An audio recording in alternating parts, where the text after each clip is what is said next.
రొయ్యల ఫీడ్ ధరలు ఆక్వా రంగాన్ని తీవ్ర ఇబ్బందుల్లోకి నెట్టేస్తున్నాయి. నిన్న మొన్నటి వరకు ఎగుమతుల సమస్యలతో ఇబ్బంది పడ్డ రైతులు ఇప్పుడు దాణా ధరలతోటి అల్లాడిపోతున్నారు. ఇప్పటికే భారీగా ధరలు పెరిగాయని మరోసారి పెంచితే ఊరుకునేది లేదని హెచ్చరిస్తున్నారు. మరోవైపు ఆక్వా రైతుల కష్టాలు వివరిస్తూ కేంద్ర మంత్రులకు లేఖలు రాశారు ఏపీ సీఎం చంద్రబాబు.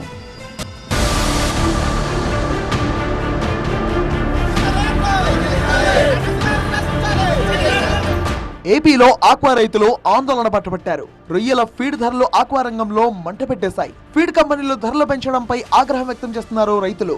పశ్చిమ గోదావరి జిల్లా వీరవాసరంలో ఆక్వా రైతుల అత్యవసర సమావేశం జరిగింది. ఆంధ్రప్రదేశ్ స్టేట్ ఆక్వాకల్చర్ డెవలప్మెంట్ అథారిటీలో చర్చించిన అంశాలపై మాట్లాడుకున్నారు. కనీసం 2 నెలల వరకు ఫీడ్ ధరలు పెంచొద్దని డిమాండ్ చేస్తున్నారు రైతులు.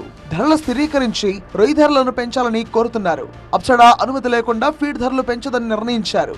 ఆక్వా సమస్యల పరిష్కారానికి ప్రభుత్వం కృషి చేయాలని తీర్మానం చేశారు. త్వరలో భవిష్యత్ కార్యాచరణ ప్రకటిస్తామన్నారు ఆక్వా రైతులు. కూటమి ఇచ్చిన హామీ అయినటువంటి ₹1.5కే కరెంటు వెంటనే అమలు చేయాలని డిమాండ్ చేస్తున్నారు.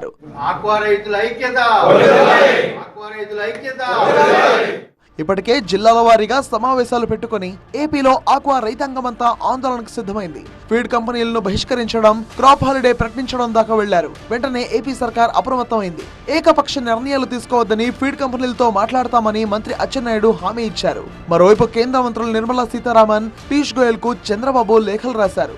పొగాకు ఆక్వా రైతుల సమస్యలు, ఎగుమతుల సంక్షోభంపై ఇబ్బందులను కేంద్ర మంత్రులకు వివరించారు. ప్రాన్ ప్రొడ్యూసర్స్ కోఆర్డినేషన్ కమిటీ ఏర్పాటుకు NFDB ద్వారా ₹100 కోట్ల మంజూరు చేయాలని విన్నవించారు. ఏపీలో అదనపు రీజనల్ ఫిషరీస్ ఇన్స్టిట్యూట్ ఏర్పాటు చేయాలని లేఖలో కోరారు. భారత సాయుధ దళాల ఆహారంలో రొయ్యలను కూడా చేర్చాలని నిర్ణయం తీసుకోవాలని విన్నవించారు. పొగాకు ఉత్పత్తులపై GST పెంపుతో రైతులు తీవ్ర ఇబ్బందులు ఎదుర్కొంటున్నారని తెలిపారు. భారీగా పన్నులతో అక్రమ పొగాకు ఉత్పత్తుల మార్కెట్లోకి వచ్చే ప్రమాదం ఉందన్నారు సీఎం చంద్రబాబు. ఆక్వా రైతుల సమస్యలపై ఇవాళ మంత్రుల కమిటీ కూడా సమావేశం కాబోతుంది. ఆక్వా రైతుల వినతులు, ఫీడ్ కంపెనీలతో చర్చలు, సబ్సిడీలపై మంత్రుల కమిటీ సమావేశంలో చర్చించనున్నారు. ఆ తర్వాత మంత్రుల కమిటీతో సీఎం చంద్రబాబు సమావేశం కానున్నారు.